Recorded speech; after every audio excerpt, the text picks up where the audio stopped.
Hi, you're listening to Dusk to Dawn, reading horror and weird fiction. We're your hosts, Amber and Dan. Read the episode's book first if you don't want any spoilers, because we're full of them. We also talk about sensitive topics. This is a horror podcast after all, and we swear a lot. Well, Amber does. Find any trigger warnings in our episode notes. We're happy you're joining us, and enjoy the show. Welcome back to the podcast. Today we're talking about a little-known book by a little-known author, The Shining by Stephen King. This was Amber's pick, so why don't you take it away and tell us why you wanted us to read this book? I picked this book for a number of reasons. Firstly, I recently went to Germany and bought a copy of The Shining translated into German. I think I mentioned that in a prior show. I was looking for modern German horror, which apparently is pretty much non-existent. So I picked up a copy of The Shining. I've been meaning to read it, obviously. And I thought, what better way to actually encourage myself to read it than to do this, read it for the podcast. And what better way to read it than to read it first? To read it, right? Well, I wanted to read it in English first so that I could remember the story better. A lot of what language learning is just ignoring the words you don't know and moving on and getting the context.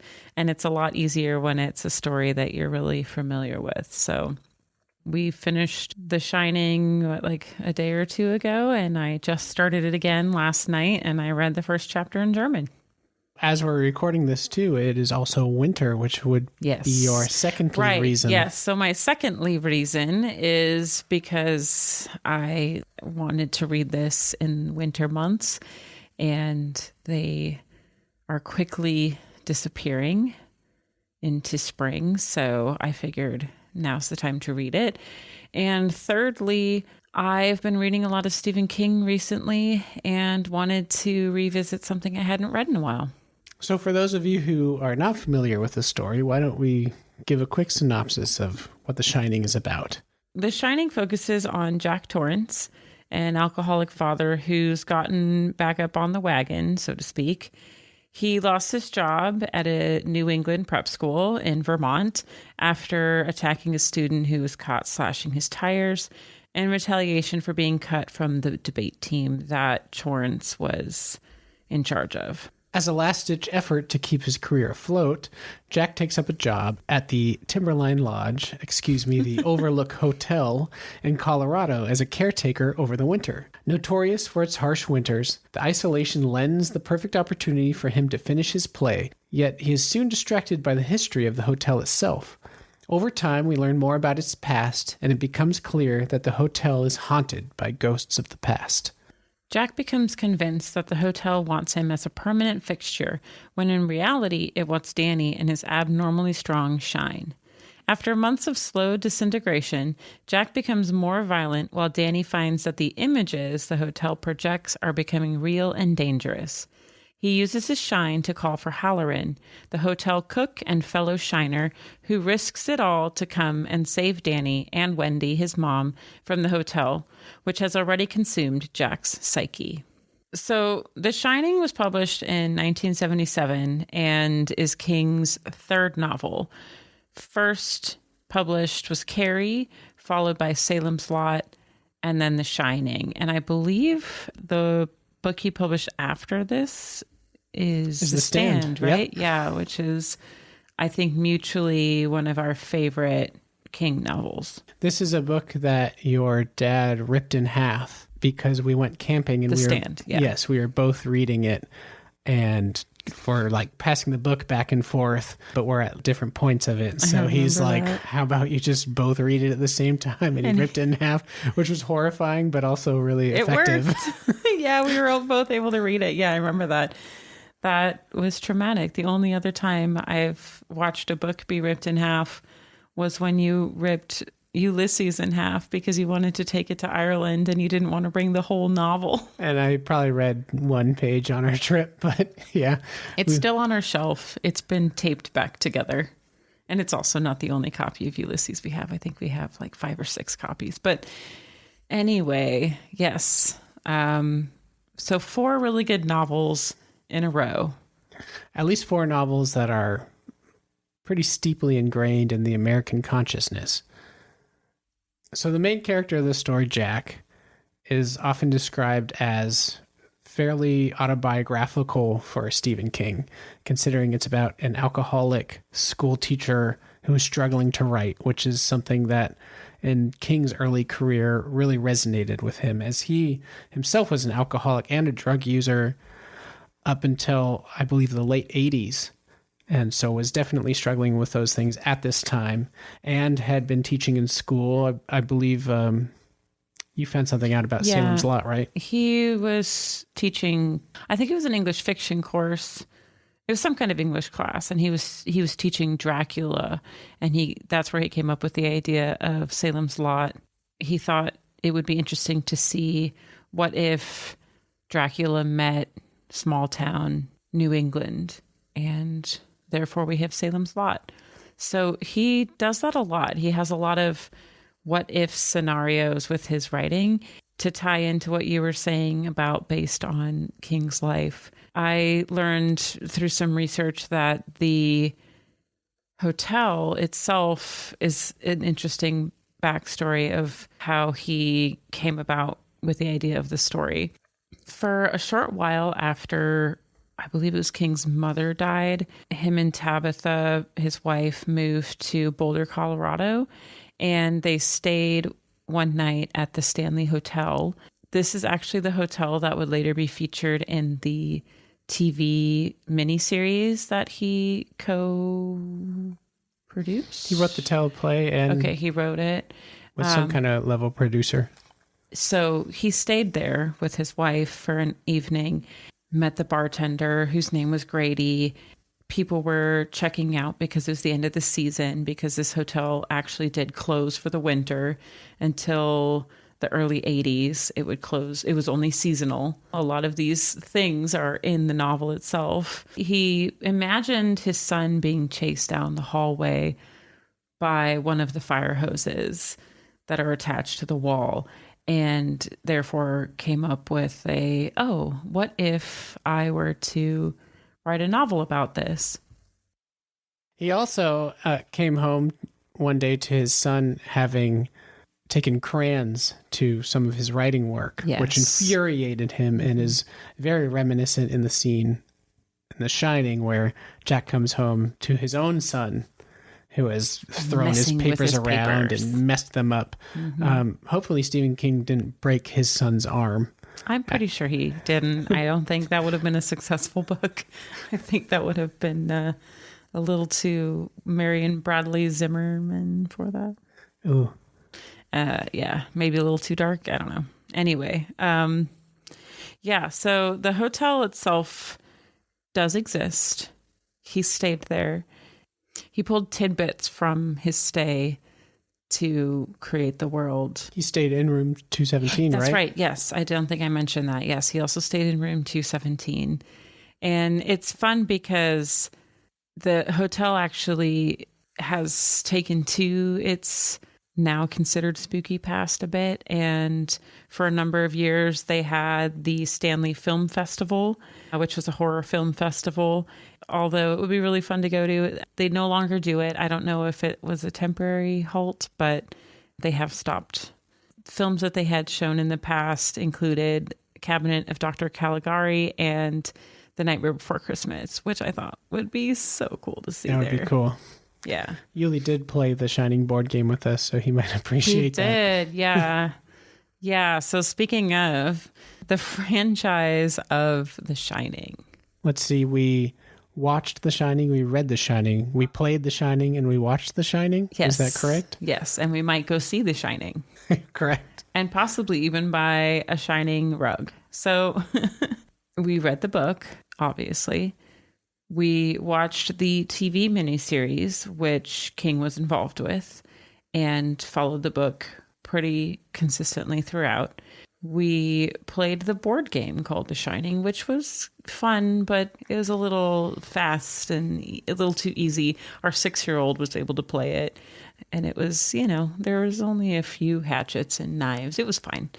And then, of course, we watched the Kubrick film. We joked about buying the red and orange carpet for our library, which, yes, you most definitely can find on the internet. And we are contemplating going and seeing the Shining Opera here in Portland. Which I think will be playing very shortly after this is published. Yeah. So maybe on a subsequent podcast, we'll talk about if we had gone and seen it. Yeah, The Shining is definitely a franchise. But what about the novel? Is it any good? So this was interesting. I read Stephen King at what some might consider a too early age. I read quite a few of his novels in junior high. I think starting in maybe 5th or 6th grade, I was reading Carrie and Cujo. I think I read Firestarter and a few other ones. It's kind of hard to remember now because there have been so many movie adaptations that I don't quite clearly remember which King stories I read and which I watched.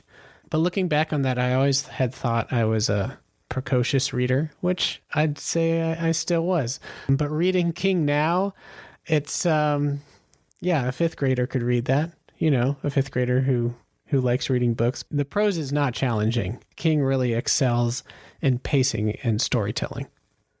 I think what I really like about Stephen King's writing is it's not necessarily, well, it's not high literature.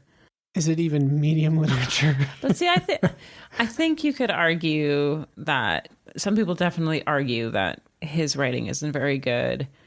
I like the simplicity that can come with his writing. I think it's fun to be able to read a book and just read it, get it. And there's there's deeper meanings and stuff, but it's not pretentious. It's just a book. And that to me encompasses Stephen King's writing. Like, I love listening to his audiobooks. The stories are good. They're compelling enough to keep me interested, so I don't find my mind wandering. But at the same time, it's not so deep within itself that if I am distracted for a minute, suddenly I don't know what's going on and I miss an important plot point. He follows his set of rules of how his stories go, and they seem to generally follow the same rules, and it works well. So if you're interested in reading Stephen King but don't actually want to pick up a book, his audiobooks are awesome. Part of me wonders, because Jack Torrance was in a lot of ways autobiographical for King, I felt like what King wrote in the book was very simplified, and that he was filling in with his own memory and own experiences what should have been in the book for the character. Because, I mean, this is a 650-page novel, and the main character is extremely flat. Yeah, I mean, Jack's pretty... When I look back at what he did, he wiped his mouth. He said, "Come and take your medicine. Come and take it like a man." And he would occasionally think, "I need to keep this job for my son." And then he would just be an asshole again. So, maybe King was just like trying to put down a worse version of himself to try and exercise those demons in him. But it didn't come through in the book at all. He felt very flat. I felt like the secondary characters like Wendy and Dick Halloran and to a lesser extent Danny were more fully realized. I wonder though too if part of that comes from the fact that Jack is supposed to be a vessel for the hotel itself, because the hotel uses him as a way to get to Danny, right? But I agree. It could have been much better reading if he was more fleshed out than those, 3 points you made about his character? I mean, I'm exaggerating, but I mean, really. Hardly. So Amber counted the number of times the word fuck was used in the novel. Oh, yeah. Yeah. So my friend told me that when she read this, when she was also, I don't know, middle school or high school or such, she really enjoyed how much cursing was in it because, as a kid, it's fun when you see the word fuck in a book. I did my best. I may have missed one or two, but this book gave 47 fucks. and a lot more like cunts and shits and all the rest of it, but I only counted the fucks. Yeah. And I was wondering how many times he says, "Come and take your medicine." It's got to be at least 15 times. Like, come on, dude. Come up with another line. Some version of it. Oh, yeah, but the fucks is funny because it's not just him. It's like it's in his brain. It's the caretaker in the beginning. They even say, oh, he has a dirty mouth. But yeah, yes, you do have a point. I also, read the 650-page book in a week and a half or something like that. So there's something to be said for the pacing in it. And the story is so gripping. I really enjoy the story. There is a lot of fun little pieces, especially knowing, in a sense, this hotel exists. I want to go there and I want to stay in room 217, like Stephen King. At the Timberline Lodge or at the Stanley Hotel? No, at the Stanley Hotel.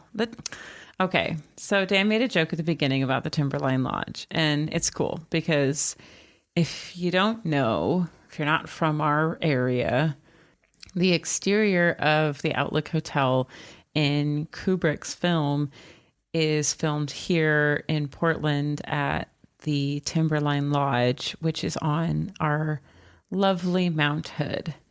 In the film, in Kubrick's film, they actually ended up changing the room number from 217 to 237 because our Timberline Lodge has a room 217 and they were worried that people wouldn't want to rent that room. So they created 237, which doesn't exist. But it's silly because the interior of the hotel isn't even filmed at Timberline. It's completely different. So... And anyway. now they could sell 217 for now even it would more. Be. It would have, you could get double for it. But it was a request from the Timberline management. We definitely went up there this last weekend and enjoyed playing in the snow. Took some pictures with the Overlook Hotel acts and got some fun pictures. But it was really cool rewatching. Overlook Hotel. What? Overlook Hotel. Timberline. Overlook. You said Outlook. Oh, man. A replica of the acts from the movie. So we took pictures with the replica of the acts that says Overlook Hotel on it on one side, and here's Johnny on the other, and it's cute. But it was really fun watching in the film and seeing it and how different it is because the film was in 1980, and it looks like there's not a ski hill. It doesn't look like there's a chairlift. It's definitely less developed. The day lodge doesn't exist. Yeah, it's cool to see it way back in the olden days. There's also a much less full parking lot, which seems very nice. Yeah. Well, especially when they're snowed in and it's just the bug. Part of my frustration with the book was that there's the psychology of the main character, Jack Torrance, right? As a struggling writer, as an alcoholic, as someone who lost their job at their school because they assaulted a student. And so we have this character who's already struggling before they're exposed to the supernatural forces of the Overlook Hotel. King's criticisms of the Kubrick film, which we'll get into a little more later, revolve around the fact that it lacks a lot of warmth. And I didn't really see much of that in the book either. I feel like he is just kind of a jerk, and he becomes more of a jerk until he becomes insane. But I feel like he missed out on opportunities of just showing them together as a family. There's no real quiet scenes of spending time with his son or enjoying his time with Wendy. It's kind of occasionally mentioned, but we don't see any of the warmth that King supposedly feels is in the novel himself. I agree with that. There are a couple scenes early on where they talk about how they run around with the sled outside the hotel as a family, and Jack's pushing them, and then Wendy's pulling them, and but it's definitely... it's pretty short, though. It's a couple sentences. Yeah, it's omniscient, and then they did that thing. And there's definitely no warmth from Jack, pretty much ever. I think the most warmth you get is when he snaps out of being a total dick and is like, oh, right. I love my family. And that's as warm as he gets. But that's the end of the chapter. It's oh, I'm here for my family. And then the next chapter is a bunch of words about how much of a dick he is again, or how stupid he is. True. But there's definitely warmth between Wendy and Danny. Oh, yeah. They have a good relationship. And Wendy is I think my favorite character, I don't know. I really like Wendy and I really like Dick Halloran in the novel. They both were the best characters. Yeah, it's weird that Kind of struggle. Like the non-main characters are the But that's okay. You can have a unreliable narrator. You can have unlikable characters. That's not a bad thing. It's frustrating as a reader to not like the main character because so often you're supposed to. And I think that can make for a good story, but it kind of falls flat in this case because it's not so much Jack's written to be unlikable, which I think he is, but he also just isn't fleshed out. The problem comes with the fact that they're just kind of flat. There's no real depth to the characters, any of them. One of the major things that happens in the book that is in some ways effective, but also I feel like overdone is there's so much foreshadowing. I mean, so one of the major things Don't forget the boiler. Don't forget. There's something you'll forget. Oh my God, we forgot the boiler. Yeah, one of the main reasons that Jack has been hired for the winter caretaker job is that there are harsh winters there, and so he needs to essentially rotate heating different parts of the hotel from like the west wing to the east wing to the central part of the hotel with the boiler to make sure that, you know, pipes don't freeze and crack and all that kind of stuff. Constantly throughout the novel, there's these little hints of like, don't forget about the boiler, because the main thing is he has to let the pressure out because the boiler's like patched up and old. It's old, yeah. The hotel was built in like 1907, and he's there in the 70s. And they're like too cheap to get a new boiler to repair it. Because so the hotel's always been in the black, and they're in the red, and now they're finally in the black. Yeah. So they're like, okay, well, we're finally making money. Maybe someday we'll get a new boiler, but you can just do it. Yeah, so he has to go down like several times a day. It's twice a day. Yeah, maybe twice a day, and like before he goes to bed. I think it's twice a day. It varies between the book and the movies, but he has to let off the pressure so that, you know, You mean movie? They didn't even address that in Kubrick's film. Like the boiler wasn't it's addressed in the very beginning as a responsibility, but yeah. Yeah, but it's not. I mean, that's... Yeah, it's a like background piece of information. But in the book, it's like constantly something is going to be forgotten. Something's going to be forgotten.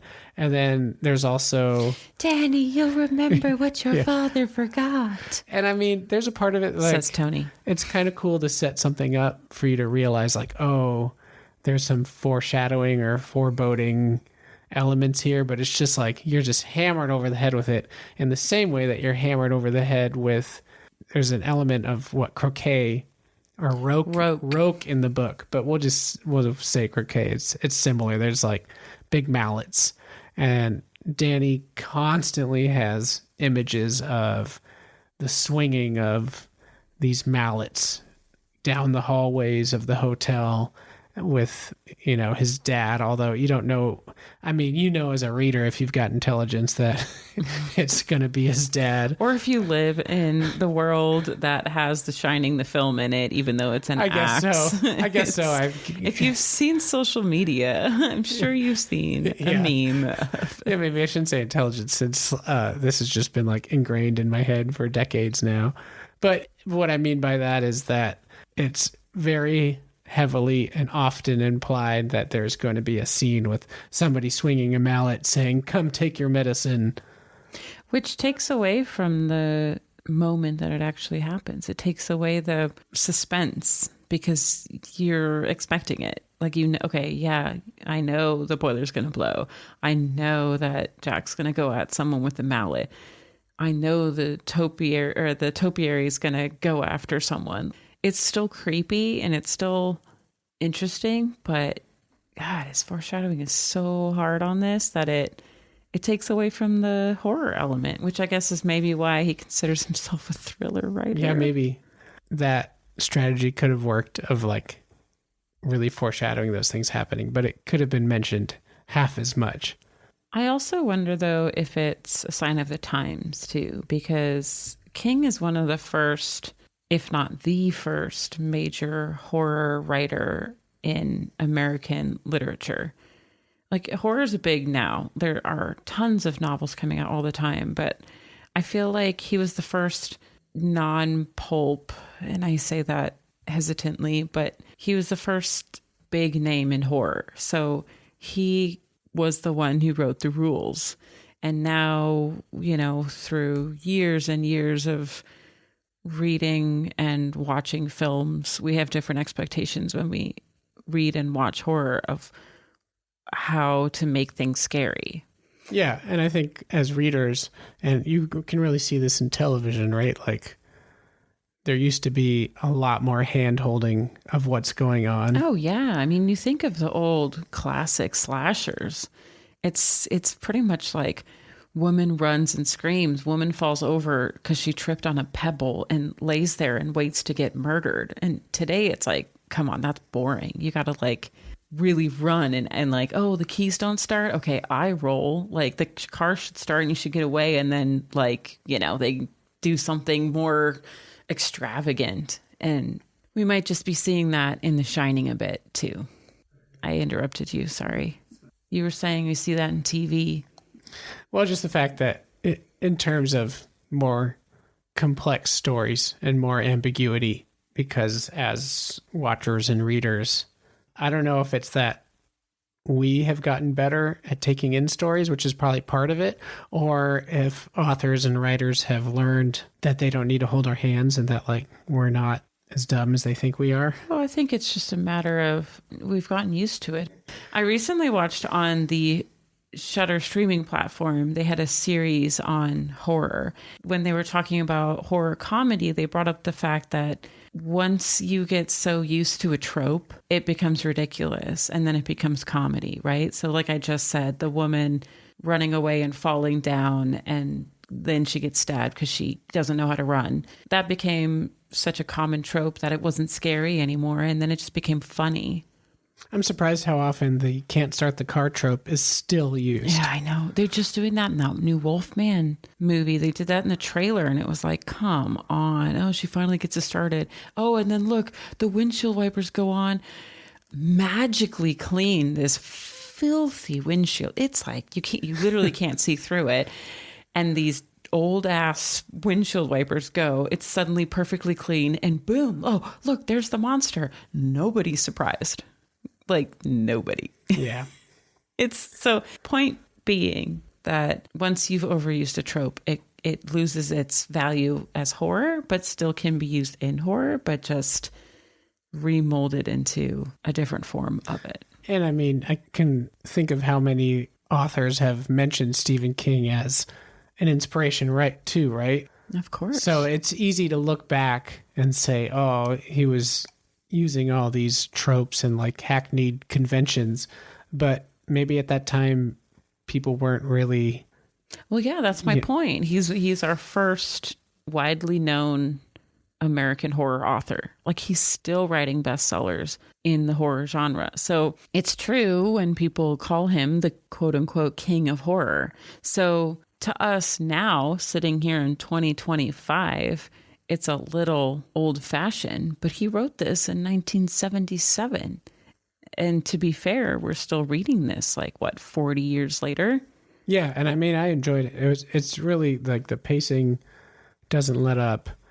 The conception of his stories are just incredible. I mean, the fact that his first 3 novels are so firmly ingrained, more than just the first 3, but because we're looking at The Shining and thinking of those early novels, but, Carrie and Salem's Lot as well, and then The Stand afterward, and so many more are just ingrained in our horror lexicon. Yeah. And just because they're a little silly now doesn't mean that they're not worth rereading and rewatching. I'm thinking of classic slashers like Halloween. Just rewatch that. That movie is so goofy, but it was so scary. I had totally forgotten that Michael Myers drives a car. There's just something hilarious about a dude in a slasher mask. And he was driving really slow. Right behind them. In broad daylight. If you haven't watched that recently, you should totally rewatch it. It's not good. And it's still one of my favorite horror films. So case in point, you're allowed to chuckle at stuff that no longer passes as scary these days.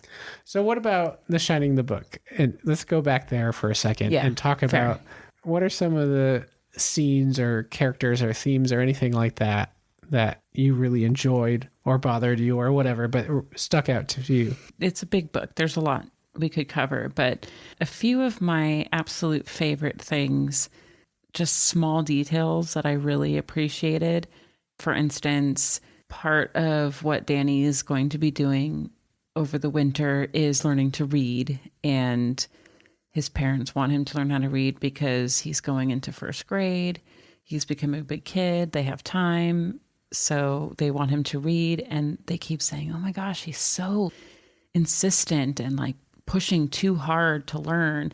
And once we see from Danny's perspective, it's because Tony shows him all these signs and he has no idea what they say. And he's like, this is so important. I need to learn how to read. And Tony is his, what they think is his like imaginary friend, but it's somebody related to his shining ability, like talking to him, a projection that foreshadows what may happen in the future. Yeah. So I guess to back up a little bit, Tony is, for a lack of better term, the voice of reason in Danny's head. And he tries to encourage Danny not to go to the Overlook. But Danny is like, well, no, we have to because my dad needs this kind of thing. And if you've only seen the Kubrick film, he's the little finger, red rum. So going back to what I was saying before, since Danny's learning how to read, in some points in the novel, when it's from Danny's perspective, things are spelled incorrectly, which I just thought was so clever. At first I was like, oh no, there's a typo, really? Like, in how many editions of this book? But it's on purpose and it's so cute. So for instance, they talk about the presidential suite in the hotel. When Danny is thinking about it, it's spelled SWEET, like sweet candy, not SUITE. And then once he realizes or actually learns how to spell that word, he changes how it's spelled from Danny's perspective. And that was a nice touch. That was very cool. Another small thing that I really appreciated towards the very end of the book, when Jack is just absolutely out of his mind, no longer in control, both Wendy and Danny realize and understand that he is completely possessed by the Overlook. Jack's pronouns actually switch from he to it. So, for instance... That's when he finally comes with the mallet, right? Yeah. So, for instance, towards the end of the book, Jack is yelling at Danny to come to him. King says, obedience was so strongly ingrained in him, talking about Danny, that he actually took 2 automatic steps toward the sound of that voice before stopping. His hands curled into fists at his sides. Not real. False face. I know what you are. Take off your mask. Danny, it roared. Come here, you pup. Come here and take it like a man. So of course, there you go. There's your take your medicine like a man. But I love that it roared. So it's not his dad anymore. And I thought that was very clever on King's part because it's subtle. If you don't look for it. Yeah, that's nice. If you're not paying attention, you could easily miss it. You also mentioned that you liked a scene when Danny goes into room 217. And 217 is the infamous room in the Overlook Hotel.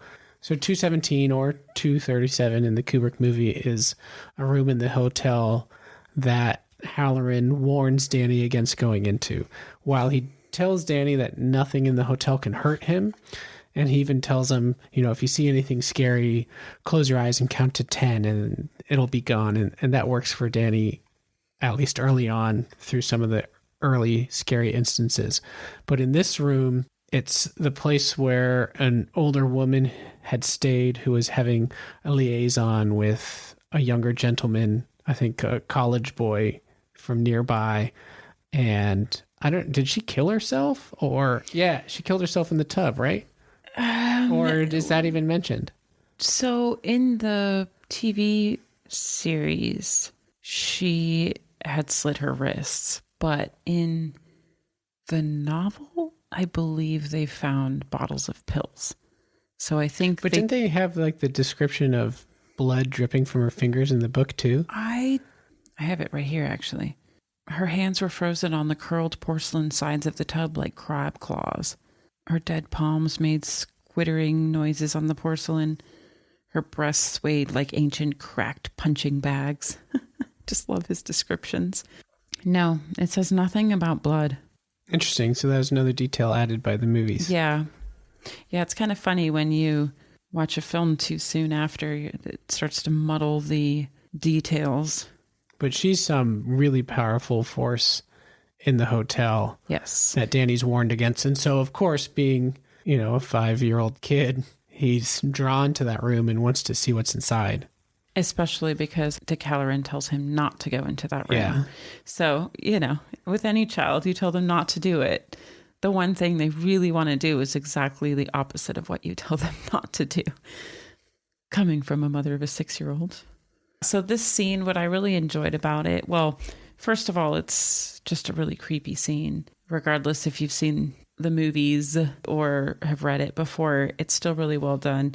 I think part of what makes it so good is that there's just chaos going on in and around the room.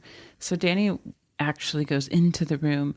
There's like multiple conversations going on. There's the narrator explaining what Danny's doing. There's bracketed thoughts that come from the characters. So you see it with Jack a lot. But in this scene, it's just chaos and you don't actually know who's thinking. There's Alice in Wonderland, Bluebeard, Red Riding Hood.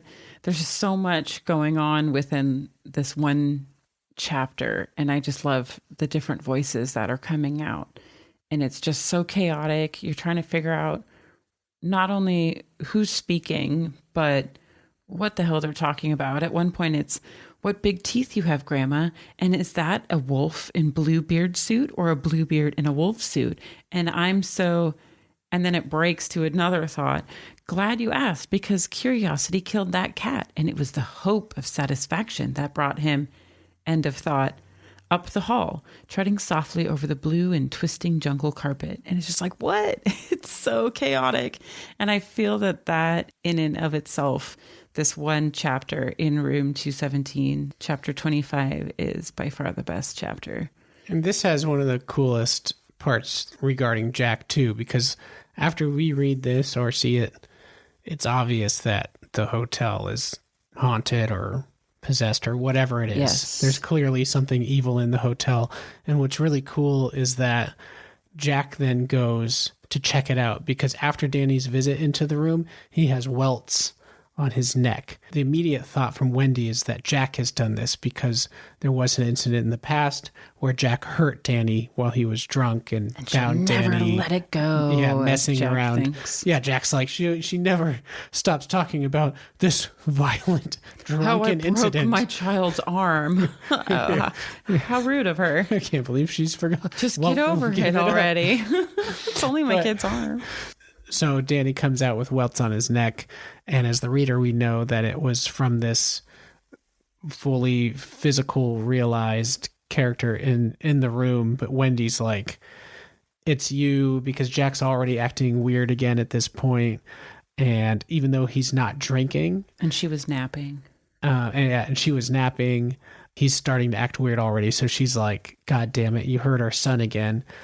But Danny tells her, like, no, it was a woman in this room. So Jack... Well, it's interesting because in that scene, he kind of snaps out of it and says, "No, it was her." And then Jack's like, "Oh, you did it?" Wendy's like, "What the fuck? It wasn't me." Yeah, that was cool. And then it was like, "No, it was the woman in the room." And Jack's like, "Ha, see how it feels to be accused," And it's just like, wow, that's shitty. Yeah, but he goes and checks it out, and he encounters the woman himself and is also freaked out. But what's really interesting, and this I feel like is a major turning point in Jack becoming more evil or more possessed, or however you want to look at it, but just taking a turn for the worse. He comes back, and when Wendy's like, "So did you go in the room?" And he's like, "Yeah, and I didn't see anything there." Jack sees things. He also sees the topiary move, and he doesn't believe. So he sees and doesn't believe. Whereas Wendy until the end when she sees the party favors in the elevator. She never really sees anything, but she believes right away. And Jack's the one who's in denial, and he refuses to believe in this stuff, but yet he's the one who's overtaken by it. And Wendy's like, I don't see anything, but I definitely get the feeling we should get the fuck off this mountain. Yeah, time's running out. Yeah. It kind of already has run out at this point because of the horrible winter. It's a really cool scene. It's definitely the peak of the book. But it's not the first time that we see how the house is manipulating the situation. Another scene, I should say, that I really liked is the part with the wasps. Part of the agreement is that Jack will do some maintenance on the hotel, and the manager, Mr. Ullman, wants him to re-roof a section of the hotel. And while he's doing that, he stumbles upon a wasp nest, and wasps are nasty. I am not a fan. This part freaked me out for that reason. Like snakes, spiders, creepy crawlers, I can deal with it, but wasps, no, thank you. No, can't. Blah. So anyway, when he gets rid of it, he uses a wasp bomb or whatever, which I guess smokes him out and kills him. I don't know. I want one though. I mean, we have like 30-foot wasp spray or whatever. Well, that doesn't kill the whole nest. This thing, bombed it, and like the whole nest died. But nowadays you go on Instagram and you see people who knit or crochet a mimic wasp nest, put it up. Yeah, you hang it up close to they're so territorial, supposedly. If you hang it close enough, they'll get pissed off and they'll leave. I don't know if it's true. This is not an endorsement. Don't go and get your ass stung if you have a wasp nest. But anyway, so he bombs it, pulls it out, dumps out all the dead wasps, and decides to give it to Danny as a present to keep in his room, which is something I would do with my kid. But I would actually make sure it was empty, and he was pretty sure he did. Yeah, he said he kept it, he tucked it under his shirt to get it down after he had bombed it. So he he's had dumped out a bunch of dead wasps. And then somehow that night or a few nights later, I think it's that night, they start coming out in droves. And the way that it's described, how many come out, in my brain, I'm like, there's no way that they were in there and he just didn't notice. This is the hotel. This is the hotel, like how the hotel gives him alcohol. A bunch come out. This is how the hotel gets him out of the freezer. It has physical form. It can manifest wasps. It can manifest real alcohol. It can open up a locked door. So that was the first real instance. And yeah, of course, interestingly, this part was left out of the Kubrick movie because Kubrick wanted to ride the line a little bit longer of, is it this all in Jack's head or is it supernatural forces? And this happens earlier on in the story. So they're not snowed in yet. Yeah, that's my guess is why Kubrick left it out, because it really does feel like, oh, okay, well, the hotel is doing this. Yeah. So the wasps really show us that it's the hotel creating this environment where Jack is not trusted, right? So Wendy looks at Jack after this incident and is like, how the hell could you, first of all, give our kid a wasp nest, but more importantly, with wasps still in it? The hotel is creating this distrust of Jack and starting to control him. But that's not the main thing that gets him in the grasp of the hotel. Yeah, it also wants to lure him in. Yes. And the main way this happens is that when he first goes to the hotel, part of his duties, or at least he's shown like a bunch of old receipts and old pamphlets, old newspapers that have just kind of been sitting there to rot and be neglected. And he ends up looking through these and finds a scrapbook which talks about the history of the hotel. And this is when we really start to see that the ghosts of the past are still alive in the hotel today, or at least, still in some form in the hotel, because it talks about there were some gangsters who stayed there and there were like some mob hits that happened. And we also learn about how often the hotel changed hands. I think it had several different owners. But it kept coming back to the original owner. Yeah. And Jack was convinced that he was still part of the ownership, which I believe ended up being true when he talked to his friend Al. Yes. And we find out, what else? I mean, that's one of the early indicators, too, that the visions that Danny's seeing is real, right? Because he sees the blood smears in the presidential suite and all these incidents that Danny is seeing, Jack is reading about in these articles. Yeah, that's right. Because when they first go to the presidential suite, when they're being shown around the hotel, Danny sees like blood and brain spatter on the walls. And then Jack sees in the scrapbook a newspaper article that like has a picture of the blood. And he even says like, I could see the white matter from the brains, like really on an old newspaper article, but still. Well, yeah, but I don't think that I think that was manifested by the hotel, right? Yeah. Because maybe. He kept thinking, who made this? Who made this? Oh, maybe it was Grady, the previous caretaker, but how would he get his hands on all these newspaper clippings, and why would they be there? And Grady was the previous caretaker. I don't think we mentioned this yet. Before Jack, he was hired and a normal, fine guy. But he was a drinker. He ended up killing his family and then putting a shotgun in his mouth. So that's kind of hanging in the background of what happened to a supposedly normal guy after looking after this hotel for the winter. Yeah, and they blamed it on cabin fever and claustrophobia of months in isolation. But as we find out, that's probably not the case. Yeah, because we had months of isolation during COVID, and I sometimes miss those times. Dude, yeah. Minus the fear of like the zombie apocalypse or the end of the world. And the like low-key claustrophobia almost of not, I don't know, just feeling enclosed.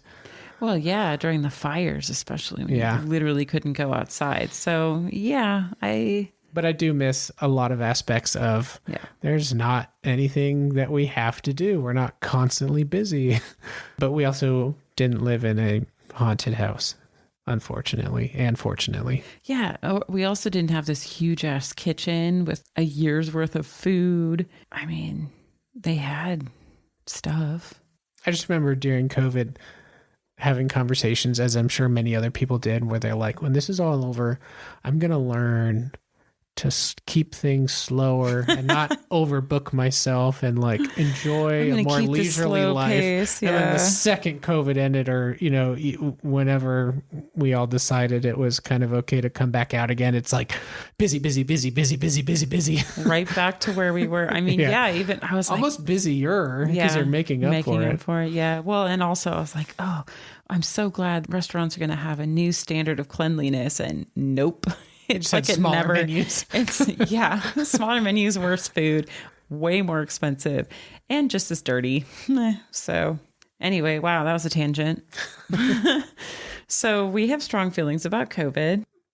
That brings up a question that came up in my mind while I was reading that I had a good chuckle about. So at one point, Jack is laying awake in bed thinking about murdering his family, and it made me question, do you ever lay in bed and dream of murdering me? The scene that I most identified with on a less intense level actually came from the Kubrick movie, where Jack is typing away on his typewriter. Oh, I love this scene. And Wendy comes into the room to ask him something. I forgot exactly what she wants. And clearly unimportant. Clearly unimportant. Oh, to go play in the snow because it's like the first big snowfall. That's right. And this is like early on in the movie before there's like strong supernatural forces, but he just looks at her and he's like, oh, and you hear me tapping away on the typewriter. Tap, tap, tap. And then you like imagine Jack Nicholson's crazy looking face. He's like, it means I'm fucking working. And then it goes off and he's like, don't come in this fucking room, whether you hear me writing or you don't hear me writing, because I'm fucking working. And every time you come in here and you interrupt me, I have to get back into it. He's like, so why don't you kindly fuck off? And that was hilarious because I have felt much milder versions of that while writing. I've definitely experienced that. I've come in your office and start talking to you and I'm like, I'm going to leave because you're just like, yeah, sure. Okay, babe. Uh-huh. Yeah. You're still here? Okay. So, but I was definitely laughing during that moment. I have not thought of murdering you. What do you think about getting a croquet set? Because now I want croquet. That sounds fun. Okay, cool. Just wanted to ask the first question first to make sure that the second question wasn't a bad idea. So. Yes, we can get a croquet set. Cool. So I'm curious to get your take on Dick Halloran, especially in hand with the Kubrick film. I'm currently reading a book called The Black Guy Dies First, Black Horror Cinema from Fodder to Oscar. This book is talking a lot about Black actors and actresses and the tropes that they fall into in film, particularly horror. And The Shining does come up. And we should mention, if we didn't make it clear, that Dick Halloran is a Black character in the book and the movies. Yes, he is. Yes, he is Black in both. In the Kubrick film, he has a minor role. The same in the novel and in the Kubrick film, he is the person who points out to us, the audience, what Danny has is what Dick calls The Shining. So the name of the book comes from Dick Halloran, basically. He tells Danny if anything bad happened. He warns Danny that the hotel is bad. And if anything bad happens, to call out to him and he'll come. Yeah, like part of The Shining is being able to talk to each other, I don't know, psychically or whatever. Yeah. So in both the film and the novel, Danny does end up calling for Dick's help. Dick's in Florida and he, through a series of trials, makes his way to the Overlook to save Danny. Now in the Kubrick film, he goes through all this trouble. He gets there and he walks through the door and Jack Torrance gets him in the gut with the hatchet and he dies. And that's it. Boom. So in the book that I'm reading, The Black Guy Dies First, they talk about this trope and how he has two basic roles. He's there to save the white character. He's the white savior. Not the white savior. The black savior for the white victim. He sacrifices himself for the white character, which is a trope. Self-sacrifice for the main character. And then also he's just a throwaway character. He doesn't make it to the end. He's sacrificed by the filmmaker. Now, in the novel, Dick Halloran actually saves Wendy and Danny and takes them off the mountain. So it's very different. Yeah, it's interesting too, because I definitely like Dick more as a character in the book. He's much more fleshed out, and we see a lot more of his effort to get back from Florida to Colorado to save Danny. And through that, we see a lot more of what The Shining is. Yeah, he gets blasted by it when Danny's psychically screaming. Probably could have easily have killed Dick, because what happens is when he receives Danny's psychic messages, since Danny's ability is so strong, he kind of gets dazed and gets a nosebleed. And I think in one of the scenes he's driving and almost crashes. Yeah. And in the movie he's a much more bit character. But what was interesting in the movie, as a character, I could see the frustration there where he just shows up and dies. But it was also kind of cool because they build it up he's coming there to save him and then instantly dies. And I think there is some cool horror element to that. Their savior is not their savior. He's just instantly killed. Well, and it also shows the stakes. Yeah. He's the only person who actually dies in it besides Jack at the end. But he shows that, okay, yes, Jack will actually kill people at this point. Because if he killed Wendy or Danny, and the movie's over. Yeah. So yeah, there is, but of course it had to be the black guy, I guess, is the point of the book I'm reading. I also liked him a lot in the TV series. Oh, and then they just have to use the N-word too in the movie. Like they use it was in a way where like they show what unsympathetic characters using it, but it's still. But it's just like, what, they said it like 4 times in that scene. It was just like, okay, we get it. You said it. Like, please stop. Yeah, it was a little rough. And that definitely comes up sometimes too with Stephen King's writing. He can be a little rough with gender and race. I don't know. It's just food for thought. Yeah. Different times also. Doesn't make it okay, but it's definitely, it makes it more interesting to talk about today. Yeah. In hopes that we're at least more aware. I'd be interested to read that part of your book though, because I don't know the argument. I want to know what you thought of the ending. Of what? The novel. The novel. Oh, okay. I don't know. It's a nice Stephen King, like... So the ending of the novel is Dick comes and saves Wendy and Danny, sort of. I mean, even in the novel, he gets hurt very badly. He gets his face bashed So does in. he say... Oh, that's right. Okay, so he does end up saving them. Like, Wendy goes to him and is like, we got to get the hell out of here.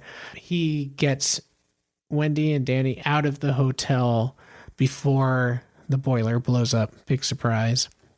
Wait, what? The boiler explodes? And he has to go back to like the equipment shed to get blankets for them because it's like horrible snowstorm and they'll freeze to death trying to escape there. I think Wendy's in her pajamas and she's got broken ribs too. Yeah, she's very hurt. She's really fucked Is up. not dressed to be out there, but like they had to get out there.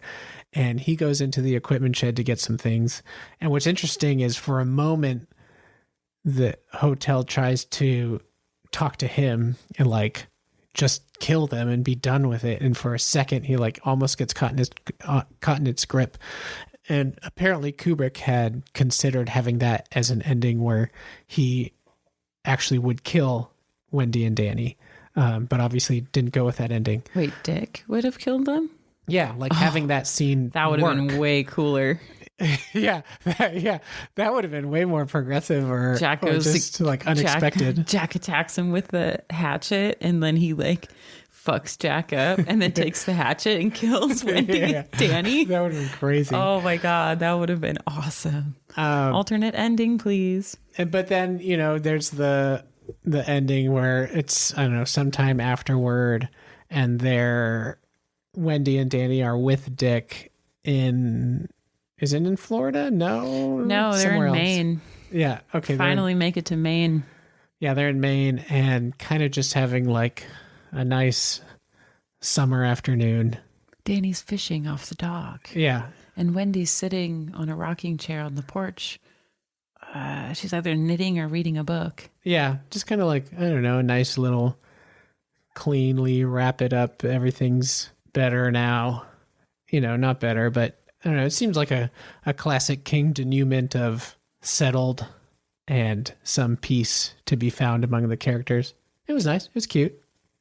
Okay, because I remember you did not like that with Grady Hendrix. That's true. That's because I'm so familiar with King and he has that, I don't know, not cheese, but cheese. He definitely has the cheese. Yeah, he's got the cheese and it's just so much a part of his writing that it just fits.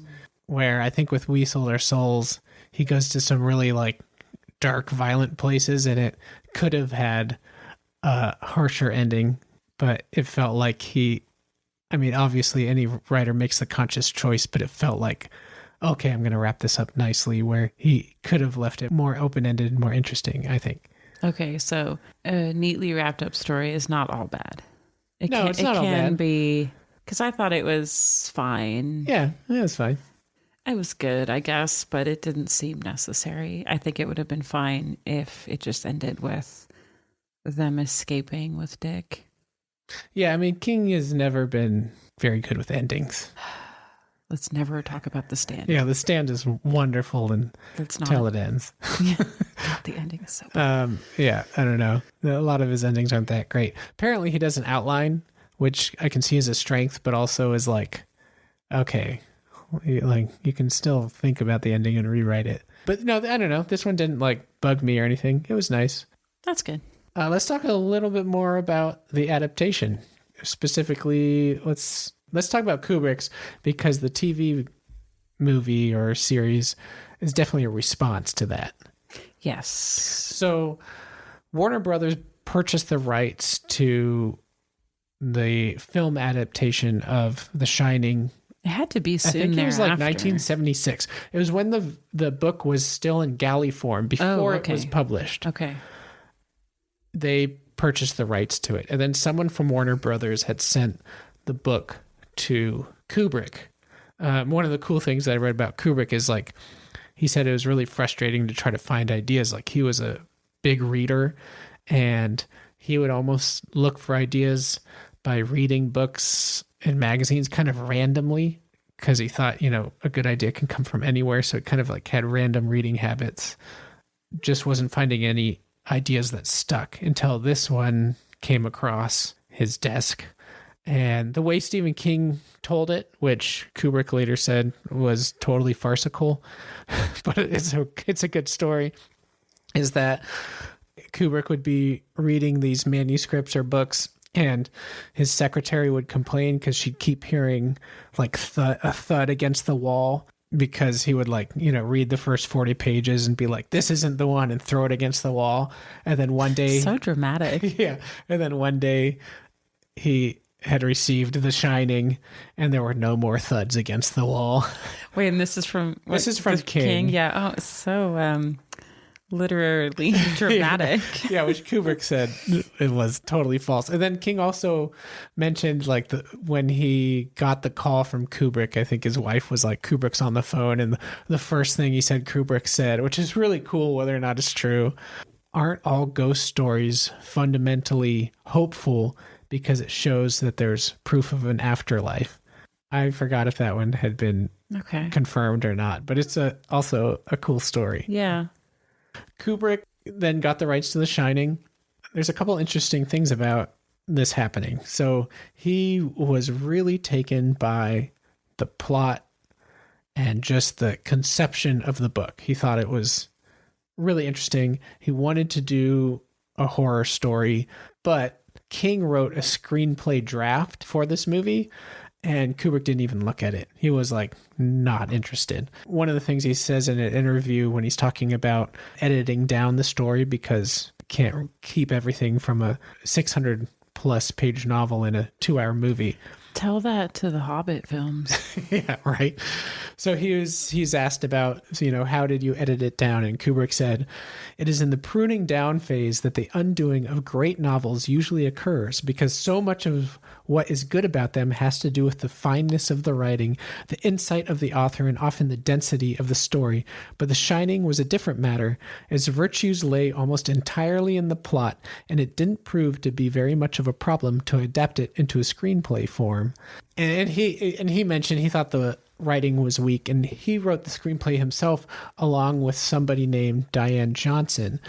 She was a novelist who was teaching Gothic literature at UC Berkeley, who also read the book and wasn't very moved by King's writing, but obviously was interested in the story itself.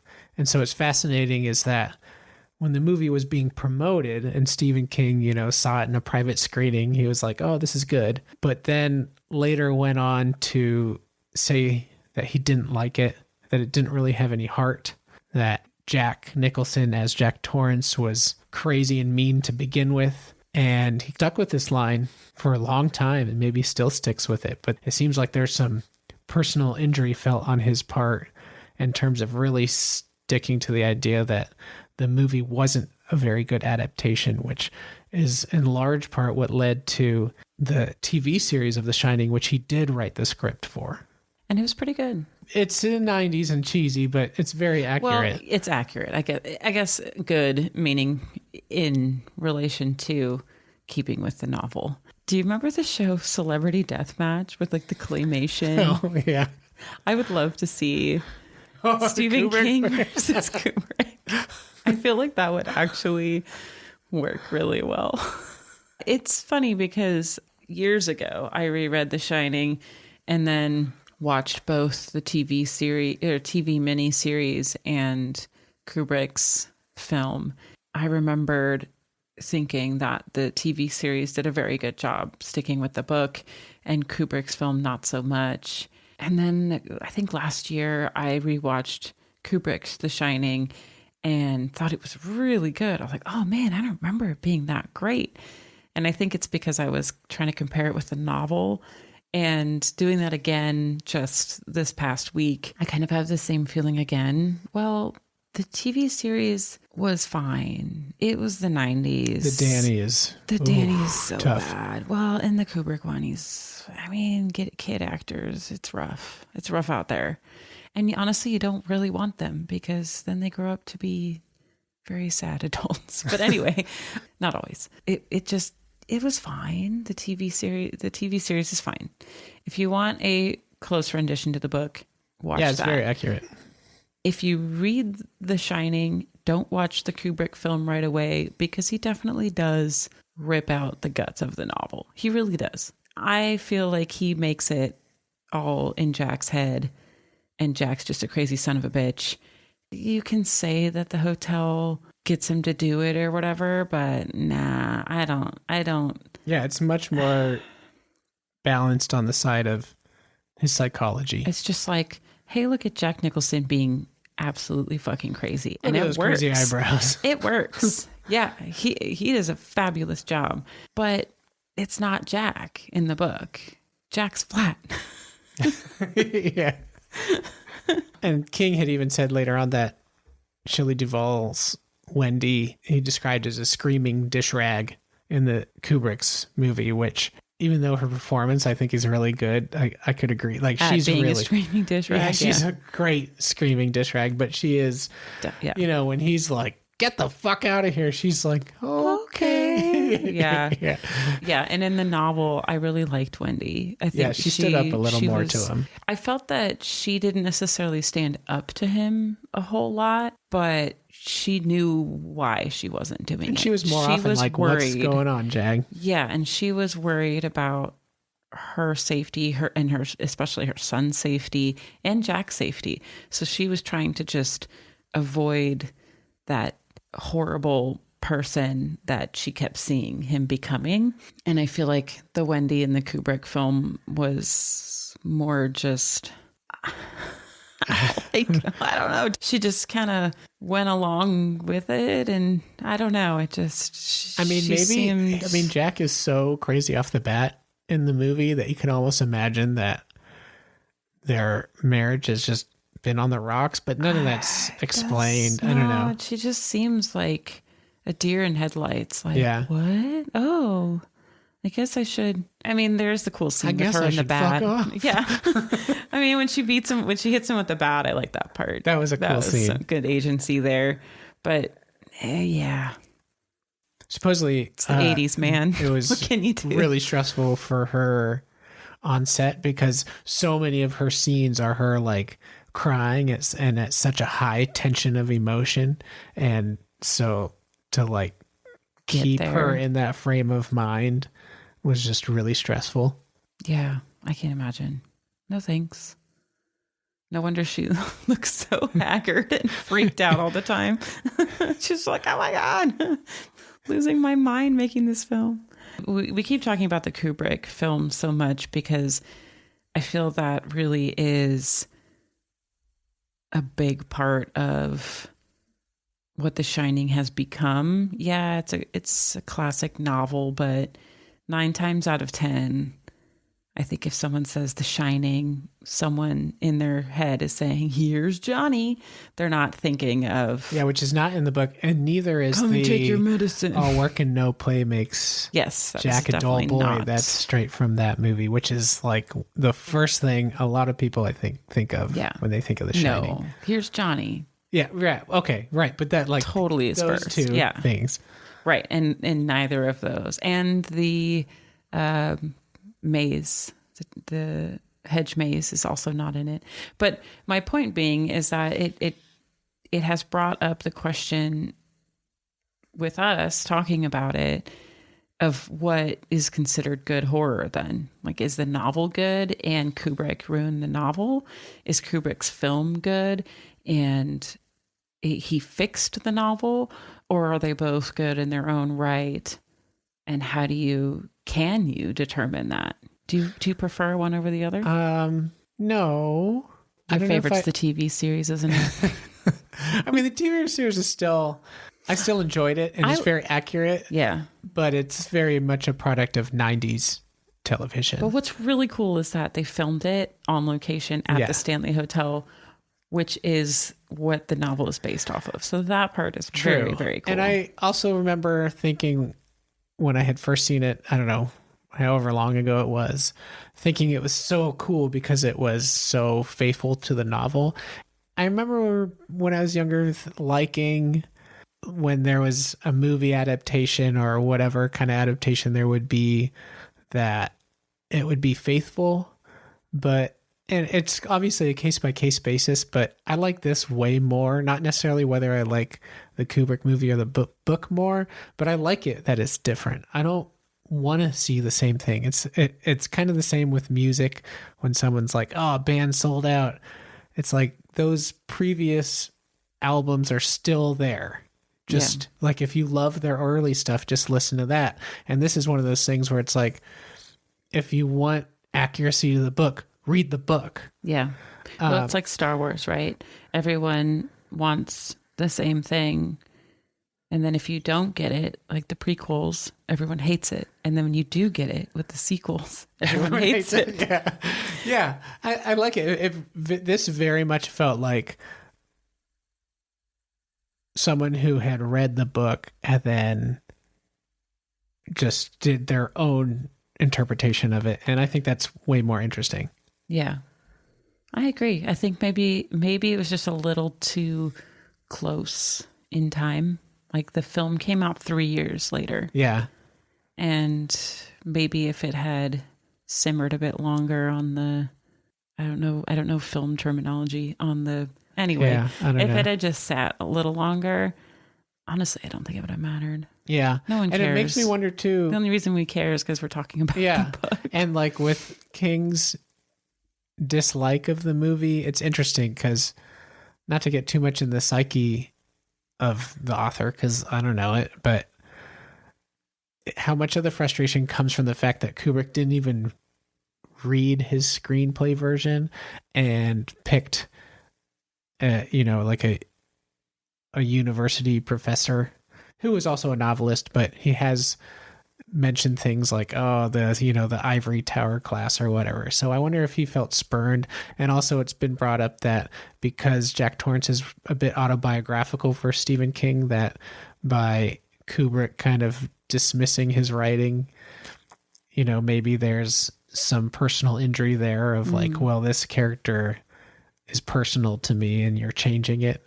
I mean, who knows? It's just also interesting to think about. It's also very early, right? It's his third novel. So he's probably a lot less sensitive now about, he's written so many books and has had so many adaptations that he probably just doesn't give a shit anymore.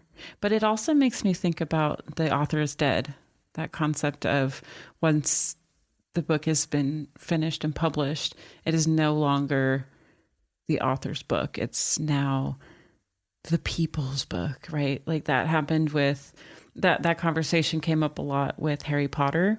Eventually, I think J.K. Rowling, I don't remember exactly what the context was, why she decided to speak up, but she eventually, I think it was when people were starting to realize she was a TERF.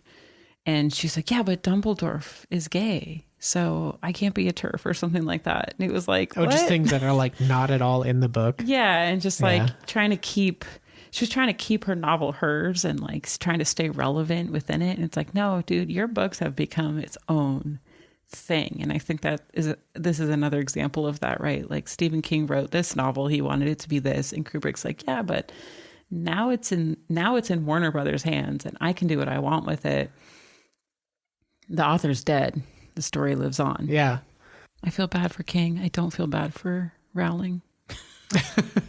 I don't feel that bad for King just because. No, he's fine. He's fine. Yeah, he's fine. I think he's doing great. I think he just again won the Author's Choice Award for Best Horror, so he's doing fine on Goodreads.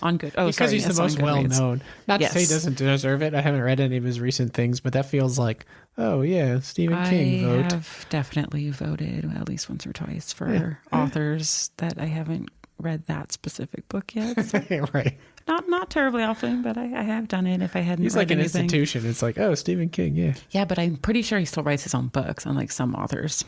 Wait, like who? Are you thinking of someone in particular? Yeah. What's his name?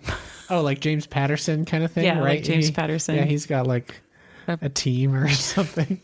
Yeah, I'm pretty sure Stephen King just writes. And he did say, you must do two things above all, read a lot and write a lot.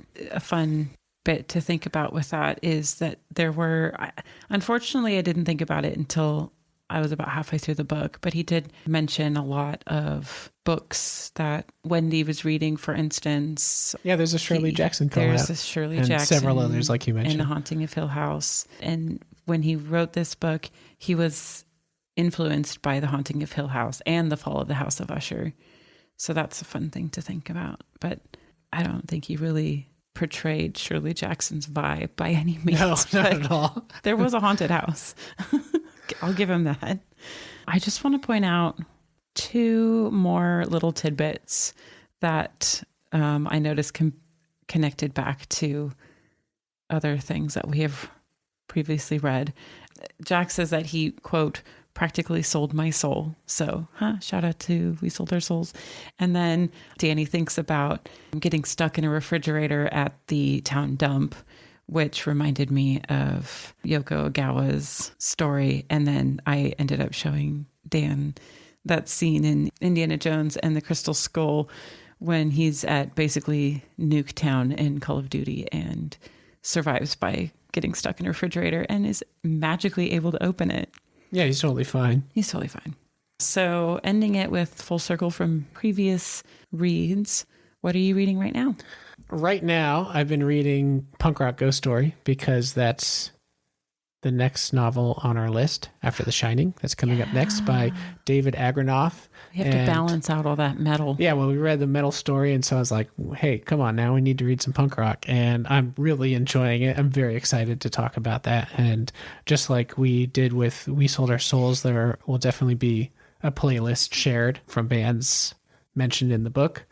And funnily enough, right after reading The Shining, I needed to exercise my brain a little bit more, so I read perhaps the most famous ghost story of all time, which there could be a lot of answers to that. The Undiscovered Country, What Dreams May Come, To Be or Not to Be, Hamlet, by a little-known author named William Shakespeare. And that was fun. I was like, I want something that is meticulously written and that really stretches my brain. And like reading Stephen King made me feel like a genius, and then reading Hamlet made me feel pretty dull. In the fact that there's like, so it was one of those books where, you know, when there's like an old-fashioned word, it has a little asterisk, so then you look down at the bottom of the page to get the explanation of it. So like I started getting vertigo because I was just like kept to like, what the hell does this word mean? And then eventually you have to just approach it like a foreign language and just read it for context. I mean, I've read it before, so I know the general line of the story. But I really enjoy reading Shakespeare more than I enjoy watching the performances because you get so much of the incredible wordplay. And then two more that I occasionally read at the end of the night. I kind of have books that I get through in little piecemeal bits when I'm sleepy at night and, you know, don't want to read my main story that I'll forget is a World War II book. Which is great because kind of horror. It's huge and you tend to hit yourself with books when you're sleepy. So that's a fun one so for I me. read like 3 pages a night of that. So, you know, in a few months I'll get through that. The Germans are engaging in Operation Barbarossa right now against the Russians, and you know that's not going well. And then also a book that our friend got me for Christmas called The Haunted Forest Tour by James A. Moore and Jeff Strand, which is a very pulpy story about let's see, people who go on like a tour bus or a tour tram through a haunted forest, and there's lots of monsters and over the top violence, and it's a lot of fun, but it's a good sleepy time book. How about you? What are you reading? I already mentioned I'm just starting The Shining in German, so I'm reading that. I'm doing the same thing as you are with bed, and I think I'm going to try to read a chapter, up to a chapter a night, and just stick with that and give my brain a little exercise. I just started today The House of Bone and Rain by Gabino Iglesias, and again, I just started it, so I don't really know what's going to happen yet, but it's a group of kids that I believe are making a pact to kill the people who killed one of their friends' mother in a shootout. And this is taking place in Puerto Rico, so that'll be interesting. And I'm also reading, I'm reading both The Hobbit and Say Cheese and Die by R.L. Stine to our son. So those are not really my main reads, but they're fun. And I'm just about to start a new audiobook as well called The Familiar by Leigh Bardugo. And I believe it's a vampire story. I have no idea. It just keeps popping up. The cover looks cool. It's either like medieval or vampires. I'll let you know. Cool. Yeah, cool. Well, that was fun. I love talking shit about authors that I love. I think last year, I read like 6 Stephen King novels. Nice. So I might talk some shit, but I sure do love reading his stuff. I mean, the influences are undeniable. Yeah. Let's get that carpet. Okay. All right. See you guys. Thanks for listening. Well, if you've made it this far, then we didn't scare you off. Thanks for listening to Dusk to Dawn, reading horror and weird fiction. Please rate our podcast, and if you like, follow us on Instagram at Dusk to Dawn Podcast, which is also our Gmail address. Tell us what you liked or didn't like about the show, and let us know if you have any book suggestions. See you next time. Bye.